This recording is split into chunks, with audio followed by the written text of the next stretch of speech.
الملف الشخصي في الفيسبوك. تابعوا الفيديو للنهاية. أهلا بكم متابعي قناة منوعات دي زاد. شرحنا اليوم هو عن معرفة منظر الملف الشخصي في الفيسبوك بكل سهولة. تابعوا الفيديو الأخير، لا تنسوا ترك لايك، اشتراك، تفعيل الجرس ليصلك كل جديد في قناتي. نبدأ على بركة الله في الشرح. نستعمل بالطبع هذه النسخة اللي هي نسخة الفيسبوك الأزرق. كي تنجح معنا ندخل على الفيسبوك الأزرق، وهذا هو حساب الفيسبوك الذي أريد معرفة منظر البروفايل.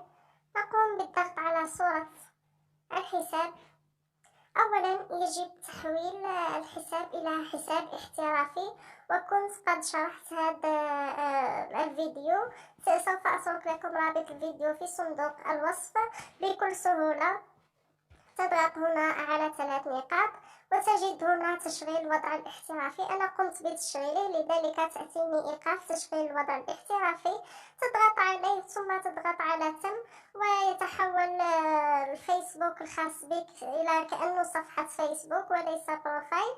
بعدها الآن كيف نستطيع مشاهدة منظر الملف الشخصي بعد التحديث الجديد، وتأتينا هذه الصفحة كما تلاحظون.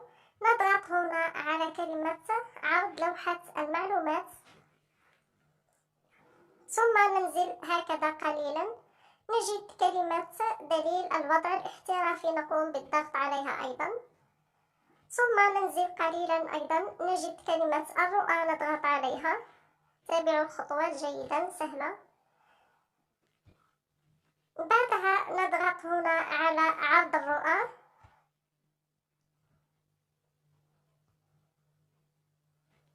ثم نقوم بالضغط أيضا على عرض التفاصيل.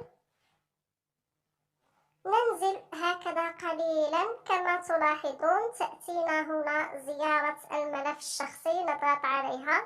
حاليا يوجد عندي زيارة واحدة فقط لأن هذا الحساب جديد. كما تلاحظون مكتوبة هنا عدد الزيارات 1. من هنا نستطيع معرفة كم مرة دخلوا وزاروا الملف الشخصي الخاص بنا في الفيسبوك. إلى هنا نكون أنهينا فيديو اليوم. إذا عجبكم لا تنسوا ترك لايك، اشتراك، تفعيل الجرس ليصلك كل جديد في قناتي.